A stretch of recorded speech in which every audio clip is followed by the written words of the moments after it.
Ontroostbaar. Schutter Hans Krieger junior van Sint Barbara uit het Reuverse kerkdorp Offenbeek heeft net zijn bolletje gemist.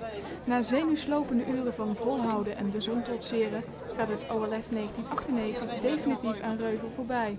En Reuver maakte een zeer goede kans. De schutters van Sint Barbara schoten gedisciplineerd en vooral snel. Allemaal verdicht. Volgend jaar opnieuw, die kennen we. Dankjewel. Daar zijn die ene. Goede vraag. Erg teleurgesteld. Wat bleef? Erg teleurgesteld. Nou, doen ze de kans beter. 6 en 7 weer, maar 2 hing ze er tegenaan en uit pien. Ik ben pien. Maar even goed, firmenfeest. 1 of 2, mij niet zo goed. Van gewoon door en voor je niet. Volgend jaar gaat je winnen. Proberen we. We komen terug, ze weten nu waar Reuver ligt, weer Reuver is en hij in gedachten. Op een gegeven moment worden de zenuwen toch te veel. Ja. We waren niet te zenuwen eigenlijk. Maar dat was gewoon een eigen stomme tijd. Eigen stomme fout. Op het moment dat ze trekt, duist ze iets. Dus met de schouder en dan is het verkeken. Dan ben ze weg. Het zei zo, kan ze niet terugdraaien. Om 11 uur gisterenmorgen begonnen de 17 overgebleven schutterijen aan het kavelen. De meeste vielen al snel af. Rond 1 uur zaterdagmiddag waren er nog 8 schutterijen over. Maar dik 2 uur later ging de competitie nog tussen de zestallen van Kinrooi, Heidhuizen en Reuver. Attentie voor de leden van de schutterij Joris uit Westen. De bus vertrekt om 6 uur, oftewel om... Het team van schutterij Sint-Nicolaas uit Heidhuizen kreeg het eerste problemen met de zenuwen. Het was dan ook niet gemakkelijk. 33 graden hitte, nergens geen streepschaduw te ontdekken. En dan nog recht tegen de zon in moeten schieten ook. Eerder die zaterdagmiddag had schutterij Sint Dionysius uit het Belgische Opboeteren al een tijd lang gepauzeerd. De schutters zagen niks meer omdat de zon recht in het vizier scheen. Het mocht niet baten. Opboeteren schoot mis en kwam daarmee op de 4e plaats terecht. Tussen 3 en 5:15 ging de strijd tussen de zestallen uit Heidhuizen, Reuver en Kinrooi. Stuk voor stuk goede schutters die urenlang niet voor elkaar onderdeden. Maar om 5:10 miste Heidhuizen en kwam daarmee op een eervolle 3e plaats uit.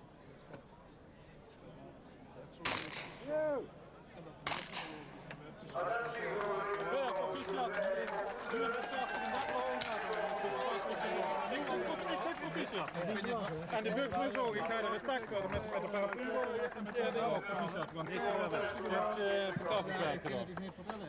Nee, maar... Dat kan je niet vertellen. Helaas. Erg teleurgesteld. Nou, eigenlijk ja en eigenlijk ook niet, want wij zijn hier gekomen de vorige week al met die gedachte van als we die 2 keer 8 een punt kunnen schieten, want voor het seizoen hebben we helemaal nog niks gemaakt. En dit resultaat is eigenlijk boven verwachting al. Toch 3e geworden. Toch 3e geworden. Toch nog een beetje tevreden. Uiteraard moeten we allemaal tevreden zijn, want hij neemt verwacht dat we dit zo halen. Maar ik vind het even goed jammer dat ik tegen gemist heb. Wat kan je nu doen? Een lekker glaasje bier drinken. Samen met de voorzitter. Samen met de hele club. We gaan even gewoon aan drinken, want dat is goed feest voor ons. Want ook een 3e plaats, die telt. En ik mag morgen met naar Almelo, hè? Ik mag morgen met naar Almelo. Dat is afgesproken. Wat lucht maken? Zeker weten.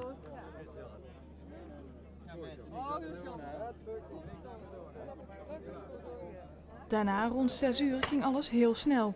Na het gemiste schot van Heidhuizen steeg het zelfvertrouwen bij de mannen uit Reuver. Heidhuizen ligt eruit, grote kans voor Reuver. Ja, ik heb straks even tegen u geleden gezegd van af meneer derde weer en nu weten ze wie het. Ja, hij zei dus van die 3e plaats verlossen, dus het wordt nu 1 of 2. Dus dat gaat hij nu om woers. Heidhuizen was ook een beetje zenuwachtig op het laatste bjeug. Je blaakt nog van het zelfvertrouwen zenig. Ja, we moeten de jongen even opheffen. Ik zie er nog op het moment geen verslapping in, maar kijk, het is hier ook gebeurd. En ik weet wie het werk zelf. Toen moest het een positieve blijven, want toen moest ik niet lokker laten, want dan is het gebeurd. Nu ken Roy nog. Als het gaat pakken we die, maar dat is een zwaar geweest, beetje wonen. En een hele goede kameraad van mij. Van zitten Schwintjes samen tegen een met de Wienbuks. En die zien net zo goed als ons. Dus ik denk dat de gelukkigste dat ik ben. Ook het college van BMW van de gemeente Bezel, waaronder Reuver valt, was aanwezig. De overwinning leek immers in zicht. De lokale burgemeester van Reuver is al aanwezig. Dat betekent dat Reuver gaat winnen? Dat weet ik niet of Reuver gaat winnen. Die doen in ieder geval ontzettend haar best. Ze zien heel erg rustig. En ik heb er het volste vertrouwen in dat ze de wedstrijd winnen. En mee naar Reuver nemen. Dat werd vanavond en vannacht overuren maken voor het hele college van BNW. Dat is nu al, want het hele college van BNW wat op het moment in functie is ook hier. Dus we maken al overuren. En Geer. Te vroeg gejuicht. Om 5:10 miste Reuver een bolletje. En daarmee ging het feest niet door. Vlak daarna vuurde schutter Jan Hoebe van Sint Martinus uit Kinrooi zijn winnende schot af.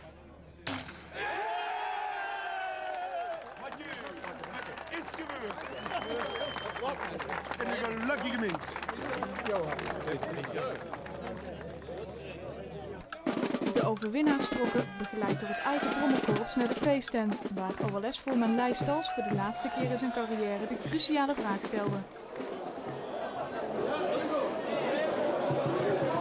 Volgens de reglementen moeten wij vragen aan de winnaar van de eerste korpsprijs of hij volgend jaar het OLS 1998 wil organiseren.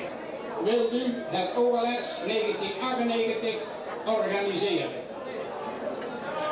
Meneer de president, ik kan u zeggen dat wij als Schutterij Sint Martinus de organisatie van het OLS 98 op ons willen nemen. En daarmee is het OLS 1997 beëindigd. Na 2 volle dagen schieten en met name die tweede dag een ware uitputtingsslag gaat het OLS opnieuw aan Nederlands Limburg voorbij.